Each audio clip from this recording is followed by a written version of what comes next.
My name is Julia Foster, and I'm 33.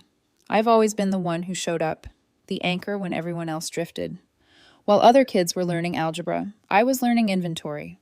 While others dreamed of weekends at the beach, I was counting boxes and memorizing supplier contracts. I grew up in the back rooms of my father's retail empire, the hum of fluorescent lights, the sharp tang of citrus cleaner, the smell of dust that clung to my hair. I became a financial analyst because numbers never lied, never judged, never left me stranded. It was 7:04 a.m. on a Tuesday, and I was in the flagship store, balancing invoices on my desk while my coffee grew cold. Payroll was tight, vendors were cranky, and I had maybe 3 hours of sleep. Every movement, every calculation had to be precise because one small mistake and the chain of responsibility, my family's pride, their empire, would wobble. Then the door opened. My father stepped in, coat on like he was only passing through.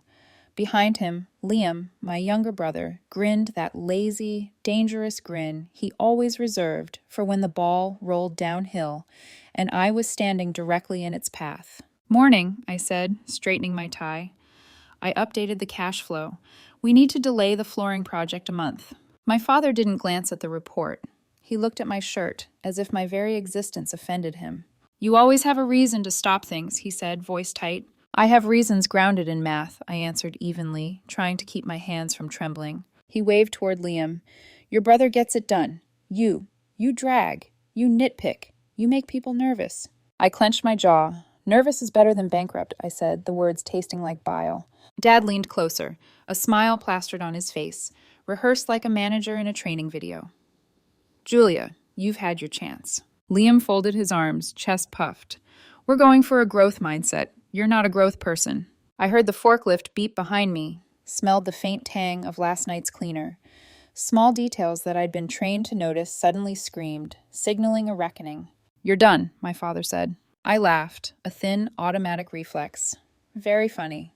He didn't blink. "Turn in your keys." I stared. 10 years, 70-hour weeks, no vacations, Sundays in the office while my friends sent beach photos.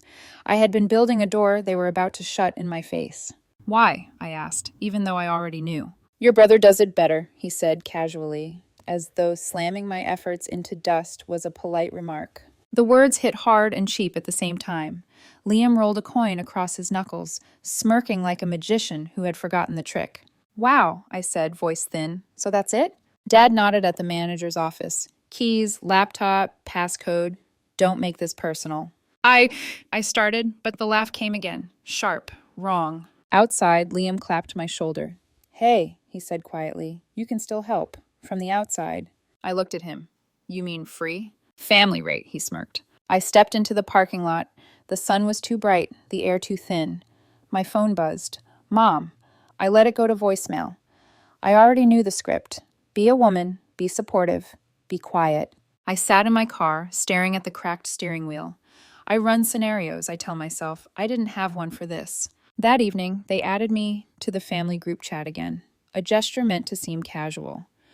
Mom led with her usual line, "Don't be dramatic. Liam needs this. You'll land on your feet." My hands shook as I typed nothing. I placed the phone face down and listened to my neighbor's TV through the wall, trying to breathe. I hadn't stumbled into my father's empire. I'd been drafted at 12. Summers meant counting boxes, watching which vendors got a handshake, which got a cold smile. College didn't change the pattern. My peers celebrated glass badges and kombucha, while I returned to stockrooms with a tie and a promise. 5 years became 10. 70-hour weeks, no vacations, always a season, always a reason. I kept us afloat, repaired holes in the budget, cleaned up financial disasters. Dad took the credit. Liam floated in and out, charming everyone, breaking rules, creating chaos. If there was a loss, my name was mentioned. If a win, we did it. At home, Mom's voice reminded me constantly, "You're the smart one. He's the closer. Teams need both." Her smile meant stop arguing. I paid for things, quietly. Liam's first apartment deposit. Dentist bills he forgot. Marketing consultants I covered. Small betrayals felt like pranks. Big ones felt like funerals. And that Tuesday morning? That was the final cut I still felt. I didn't throw anything. I didn't plead. I handed over the keys and left. Outside, my hands shook, but now with a different purpose. A line had been crossed, and this time I wasn't going to be dragged back over it. The next morning, I did something I swore I wouldn't. I went back to the bank where I opened my first savings account as a kid. I was 13 when I deposited my first $200, money earned from mowing lawns and sweeping the warehouse. Nostalgia, laziness, or both had kept it open all these years. I thought maybe I could close it, merge it with my other accounts, start small. I took a number and sat under the harsh fluorescent lights, watching the queue shuffle. A poster above the teller's window proclaimed, "Build your future, one step at a time." I wanted to believe it. "Next in line," the teller called. I slid my small worn account card across the counter. "I'd like to close an old savings account. It's under my name since I was a kid." She typed quietly, then paused, eyes flicking from screen to me. Her practiced smile faltered. "Sir?" I frowned. "It's Julia," I said. She blinked. "Oh, apologies, ma'am. Everything okay?" I hope so," I whispered, already sensing it wouldn't be. She handed me a printed statement. I blinked at the first line, "Automatic stock purchase plan, active since 2005. "What?" I whispered. "This was just supposed to be a savings account." The teller nodded, already retrieving a supervisor. "It's linked through the transfer agent. You have a plan for a registered company stock. It's been reinvesting dividends quarterly for 20 years. My knees went weak. I recognized the name of the company immediately. Harbor and Hearth brands. My parents had hated them publicly, called them parasites. Yet somehow, they had quietly parked shares in my name. Every bonus, every unpaid hour, every ounce of my labor, they had been watching, planning. "Do you want to keep the plan or transfer it?" the supervisor asked, crisp and professional. "Keep everything as is," I said too quickly, heart hammering.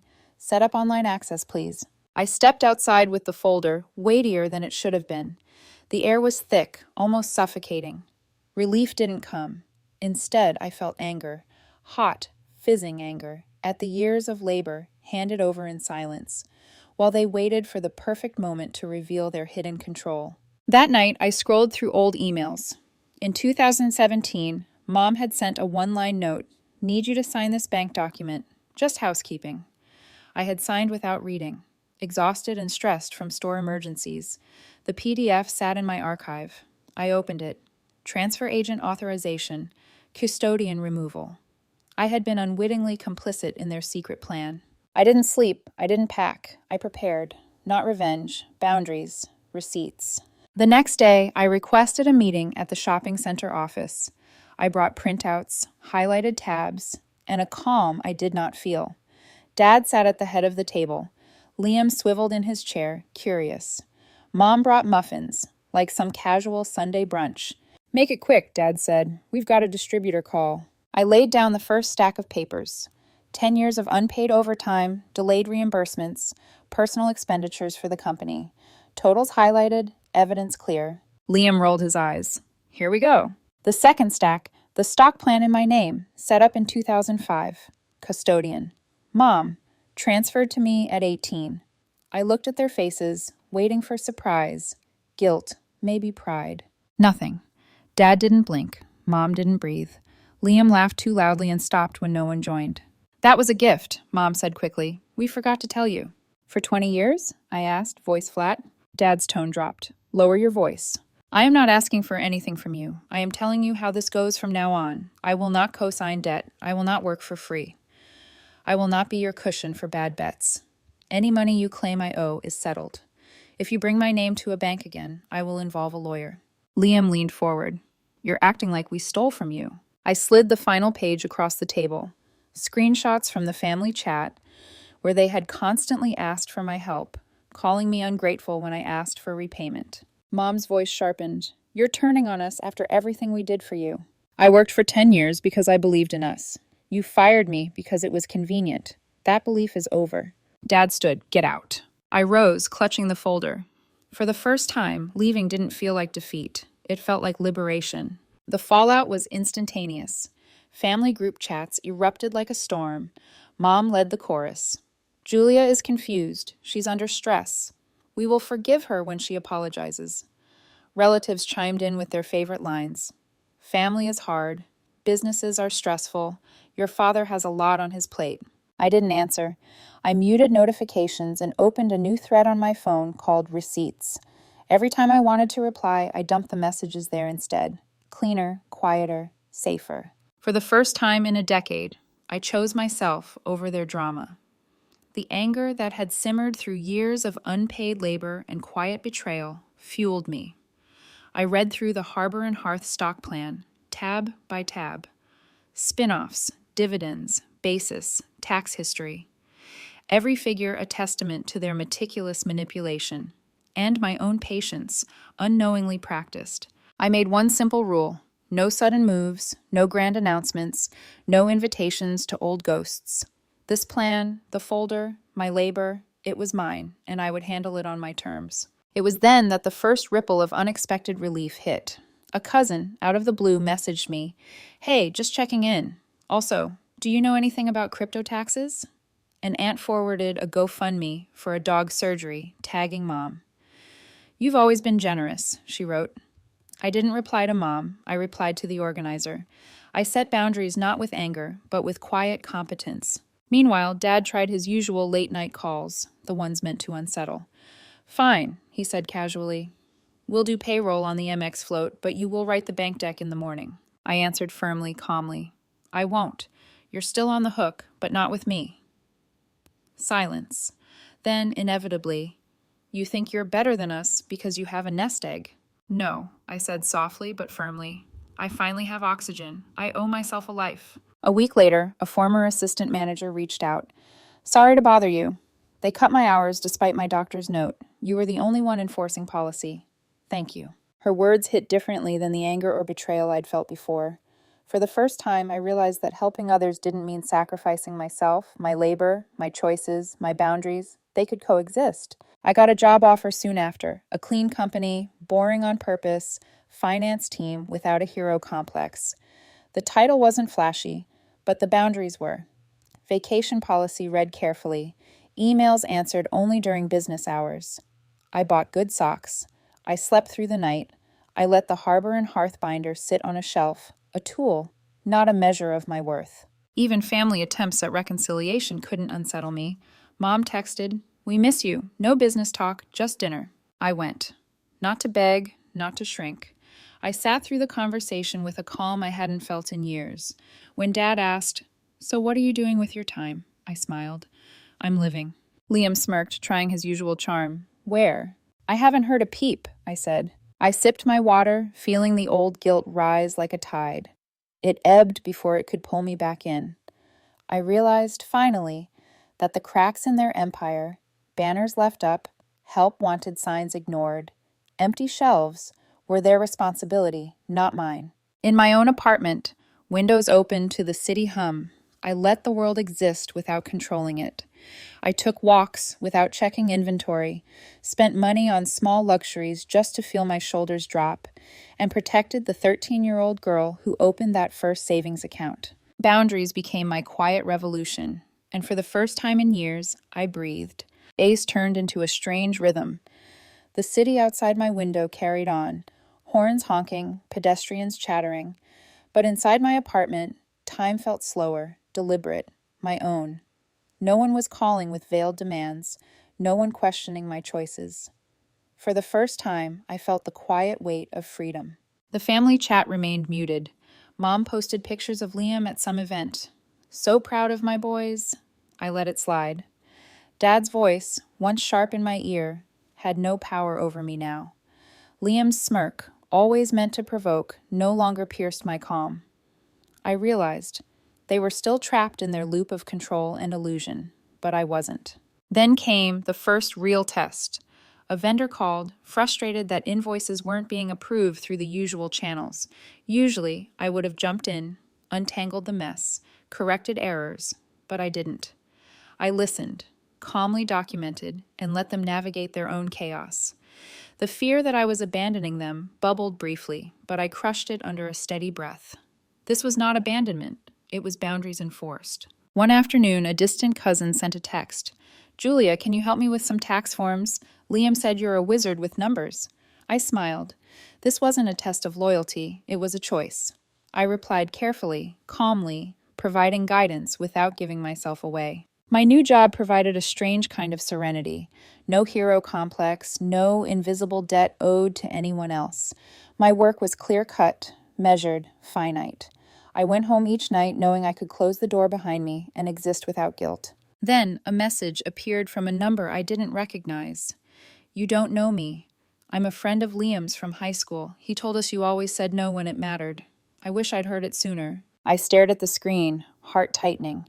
Boundaries were contagious, apparently. Even years of family manipulation hadn't dulled their influence entirely, but now I saw it rippling outward in unexpected ways. That evening, I reflected on the past decade, the unpaid hours, the silent betrayals, the constant strain of being the reliable one. I thought about the Harbor and Hearth binder on my shelf, the stock plan growing quietly in the background. That money had been theirs to control, but now it was mine to understand, respect, and protect. I allowed myself one indulgence: a small coffee at a neighborhood shop, a book open, the world moving around me, but not inside me. The barista spelled my name correctly this time, Julia. I didn't correct her when she hesitated last week. That little acknowledgement, the simplicity of being correctly named, felt like a small victory. By nightfall, I realized the city hum no longer felt overwhelming. The apartment felt mine, the floor beneath my feet solid, the air full of possibility rather than obligation. I allowed myself a small, shy smile, the kind reserved for a private victory no one else could see. And as I drifted to sleep, I made a vow. I would never again allow loyalty to become exploitation. I would work hard, yes, but only for myself and for those who respected my limits. The 13-year-old girl who opened that savings account, naive and hopeful, had grown into a woman who could say no without fear. Freedom wasn't loud. It wasn't triumphant. It was quiet. It was deliberate. And for the first time, it felt like breathing. Weeks passed, and the city felt different, not because it changed, but because I had. My apartment, once a place to crash between obligations, had become a sanctuary. The morning light spilled across the floorboards, warm and unapologetic, as if it knew I was finally free to take up space without guilt. The Harbor and Hearth binder rested on my shelf, no longer a source of obsession or resentment, but a quiet testament to foresight. I checked it occasionally, methodically, like a ritual of respect rather than duty. Each line, each dividend, was proof that I could build something solid without anyone else's approval or interference. Family communication had mostly stopped. Mom's occasional texts now felt like echoes of an old rhythm that no longer dictated my heartbeat. Liam continued to post motivational quotes online, and I smiled privately at their predictable pattern. Dad still used the word legacy, like a coupon he could redeem anywhere, but I didn't respond. I had my own language now, my own rules. Then, one late afternoon, my phone buzzed with a message from my new assistant at work. "Julia, someone left a portfolio at the front desk. It's addressed to you." I opened the folder carefully. Inside was a stack of letters, some handwritten, some typed, all carefully preserved by friends, colleagues, and even a few distant relatives who had noticed my absence and wanted to reach out. The messages weren't demands or expectations. They were gratitude, encouragement, and quiet admiration. Some spoke of small ways I had helped them without realizing it. Others thanked me for standing up, saying no, and holding my ground. A wave of warmth rose in me that had nothing to do with family approval. It was pure acknowledgement, untainted by manipulation or obligation. I realized that the world could respond to my boundaries not with conflict, but with respect. I took a deep breath, the kind that fills your chest and your mind at once. I decided, quietly, to meet a friend for coffee. A real connection, not mediated by spreadsheets or obligation. The first sip of warmth reminded me of the simple pleasures I had ignored for so long. Later that evening, I walked past the neighborhood park. Children were laughing, their energy unfiltered, alive. For a fleeting moment, I thought about the 13-year-old Julia who had deposited $200 in a small savings account, naive and hopeful. She had planted a seed of patience, resilience, and quiet rebellion against unfairness. That seed had grown into me, standing unbowed, unbought, unbroken. And for the first time in years, I felt no guilt for saying no, for choosing myself, for letting go. The air was calm, the city hum a lullaby rather than a burden. I knew there would be challenges ahead, unexpected calls from old contacts, the occasional reminder of family expectations, but they would not shake me. I had learned the most valuable lesson of all. Freedom is earned in the quiet decisions, the deliberate boundaries, the refusal to be anyone's safety net but your own. I paused at my apartment door, hand on the handle, and smiled. It wasn't a triumphant cinematic gesture. It was simple, human, and real. I opened the door, stepped inside, and closed it behind me. The sound of the latch clicking shut felt like a heartbeat, steady and unassailable. For the first time, my life was mine.